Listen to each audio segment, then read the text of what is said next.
preliminary stage, the offensive stage of chanting, then the effect of the chanting is delayed until we can remove the offenses that are blocking it.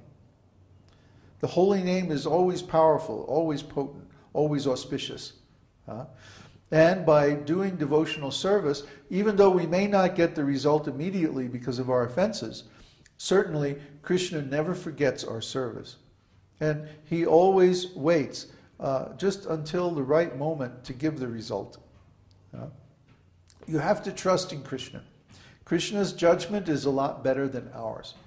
If he was to give the result of our service immediately, when we're not pure, then we would have no impetus, no motivation to continue the service until we're purified.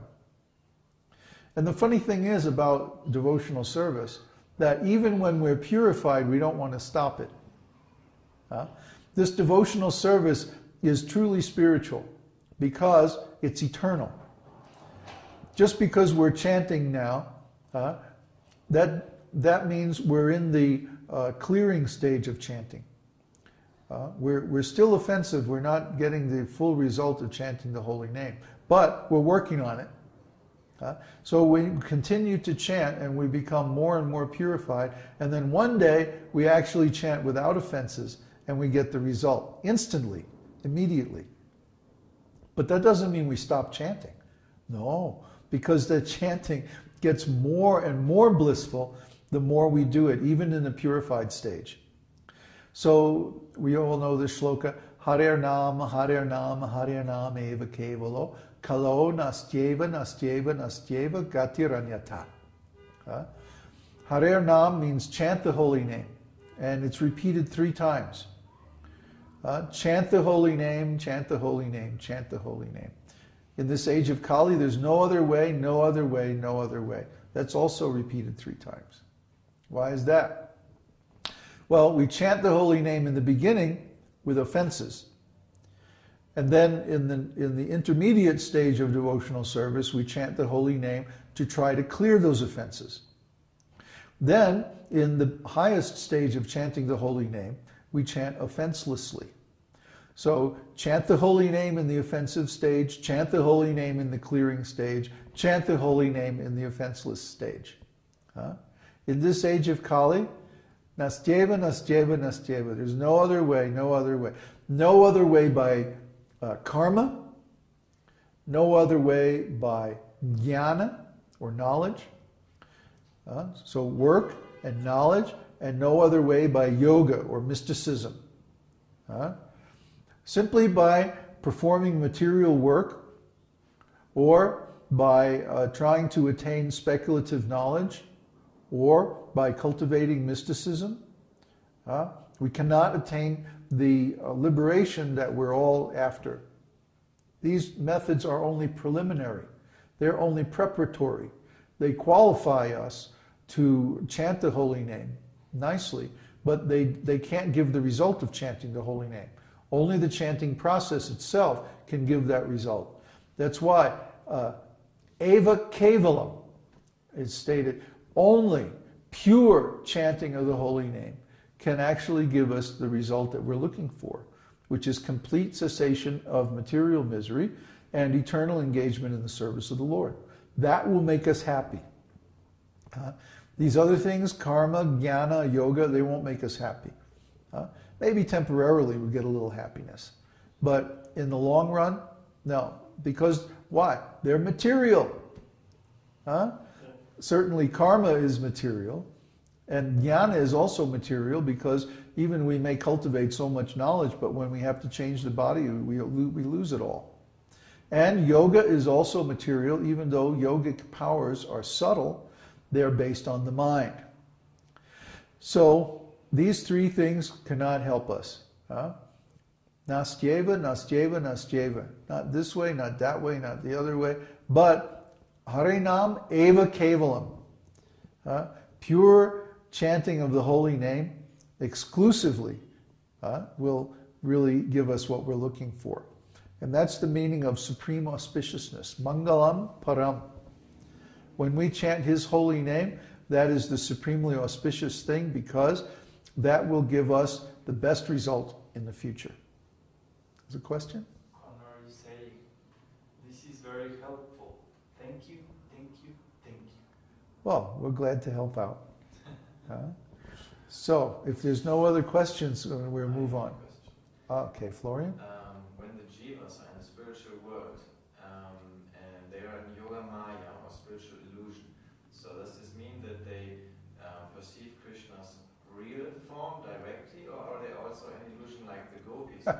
Krishna is dancing with the gopis, they all think they are, Krishna is just dancing with one of them at a time. Well, the difference between material illusion and spiritual illusion is that spiritual illusion is real. Okay?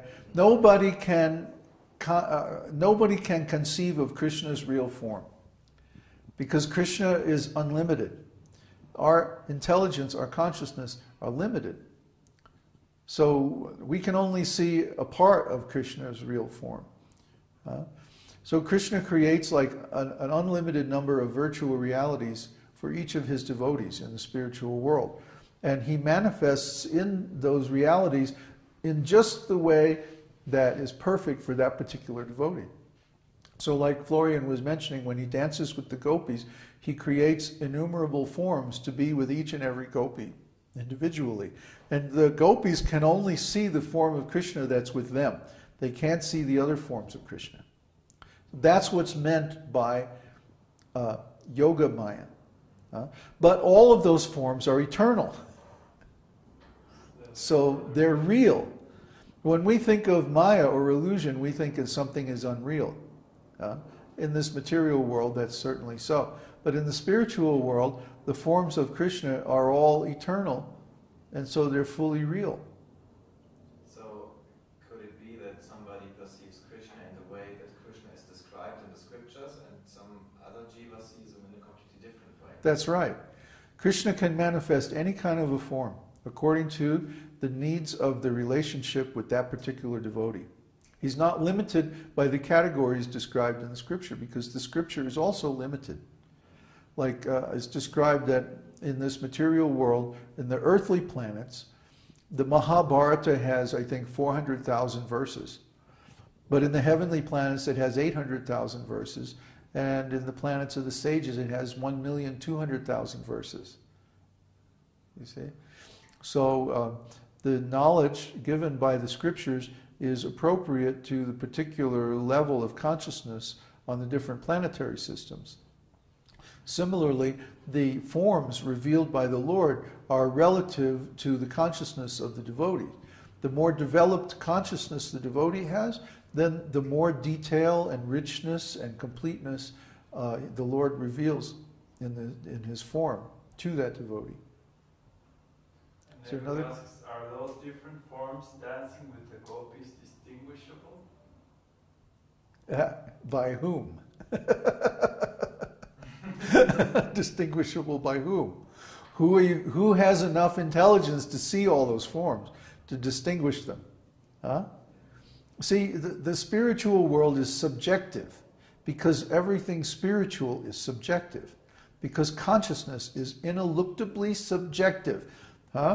Consciousness is always subjective. I can't see the contents of your consciousness. You can't see the contents of my consciousness.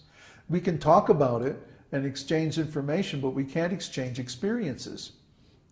My experiences are only for me. Your experiences are only for you. So Krishna reveals himself to each devotee differently according to the appropriateness of their relationship. Nobody can see how Krishna is revealing himself to somebody else. I mean, unless Krishna wants him to see, I suppose. But that's a very unusual circumstance, and we don't ever read in the Shastra that... well, the one time when Brahma had disturbed Krishna's pastimes, and then Krishna showed him all the Vishnu forms, then, because that was a special occasion. Normally, even Brahma can only see the particular form of the Lord that he reveals. So each devotee is in his own subjective world of consciousness, and the Lord appears to him as appropriate to their relationship, to their service relationship.